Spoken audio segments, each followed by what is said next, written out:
Hey, Fig Fam. We had the big freeze, right?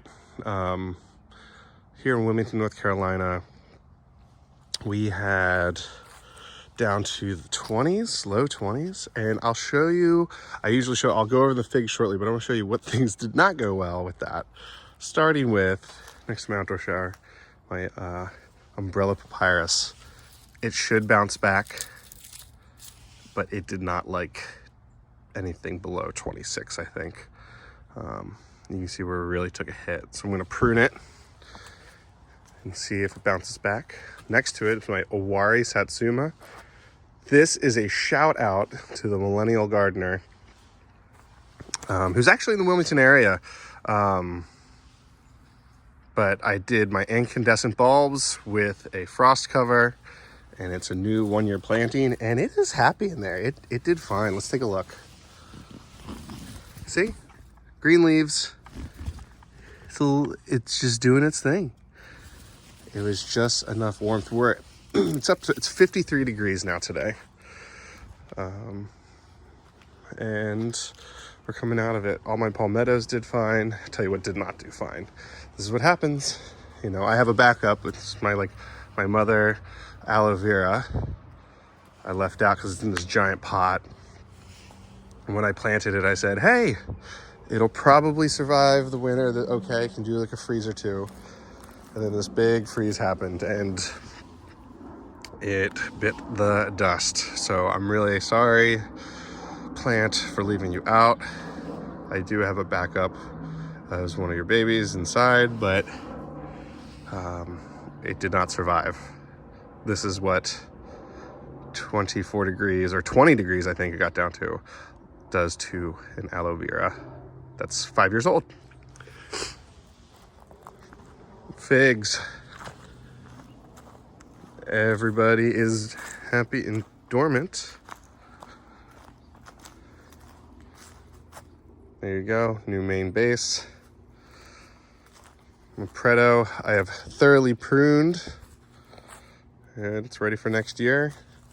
A little concerned about this, but it might be fine because I can always sprout off growth here, but it'll be just right. Smith, same deal as the Paradiso. I know it's a little bent, but oh well. I sold some cuttings left on fig bed for this. I sold one set recently, or 2 sets actually, but I still have, I'm okay going all the way back to my scaffolding branches. So if you want some cuttings, hit me up. They're nice and fresh. It is happy, healthy, dormant. If anybody wants Borger's Oak grease, just shoot me a message and I'll post them up on FigBid, because I probably have 1, 2, 3, 4, 5, 6, 7, 8 cuttings more. Peter's honey, I have a few, but it looks like it's pretty healthy. Stella's dormant. Italian honey, and I cut it all the way down. I'm moving it to the bench there. When the ground warms up a little bit, I don't want to move it and then have like a deep freeze and kill it. So no rush, it's wintertime. Across the path. I'm gonna lay nursery matting here, and I'm gonna continue this path out and around the corner. Going into I haven't checked the greenhouse today, guys. You're looking at it raw with me. Let's see what we got here. Yeah, 98 degrees. That's plenty warm.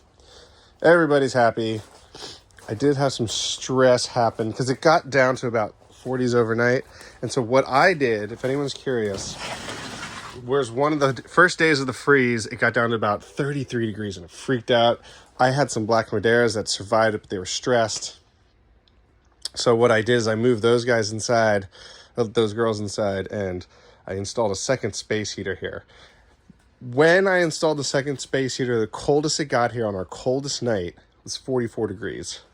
So I can go ahead and hit this off, move it. I only saw 2 stressful plants. The only other 2 plants that got stressed in here in this greenhouse, after looking at everything, I moved some over here. I moved some of my rare, less cold tolerant cuttings inside on a heat mat. And I might flip to that screen so you can see what I did. But this Italian honey did not like that, or it doesn't like the heat, direct heat on it. So that drooped out of all of these. And this Celeste did not like it. And so they're struggling to get comfortable again. I may move them actually right now, as you guys are looking at this with me. The plumerias did fine with 33. Mind you, 33 is the coldest it got to. So I'm going to give them some space. And everything, even up in these corners, because I remember I'm measuring the temperature from here. And I'm measuring the temperature from here. So it was 33 degrees right here. Everywhere else was, in fact, warmer, except for maybe in that back corner. So the greenhouse did its job in the coldest that Wilmington would generally ever get in zone 8A, which is like low 20s, high teens ever. And that's just for like a week or so. So there you have it. Just to back up, I had the BioGreen Palma. It gives it about a 15-degree differential. I would ask that it did a little better in this greenhouse, but maybe it's my construction that made it a little drafty. But if it's getting down 20 with a 15-degree differential, and you don't want to get into those 30 marker at night in here, then get a backup. This is just a standard Lasco thing you could buy at Lowe's or Target, what have you, just to get through the nights for a few nights. And then I would also say that if you are going to have a space heater like this, that you, even if it gets cold at night, it'll still warm up in the day. So even if I had this space heater shuts off with this, and as you can see, it says 94 degrees right here, but I face south, all this will warm up incredibly well. So even if it gets cold in the wintertime in here, when the sun comes in the next day, it'll warm right back up. I have this black table. This table's warm right now, really warm to the touch. So I use it as like a thermal heat accumulator, just to like have heat in the greenhouse. So I have this heat area here, and then the space heater, and then everybody else seems to be doing just fine. So the only stressors I had in this greenhouse were those two little guys, which might actually bounce back fine. And I tried to maximize sun exposure to all the currently rooted plants, because those are the ones I'm paying most attention to. And then the rare varieties I took into the house. But yeah, my pygmy date palm did fine in here. It's cozy. Outside, this soil did freeze. It's thawing out now. Same with this one. But these survive in the pots just fine. You can see I'm making my own pot mix here. This is vermiculite, peat moss, compost, and soil conditioner, which is pine bark. But I think that's it. That is the status update from my house, Wilmington, North Carolina, zone 8A/8B.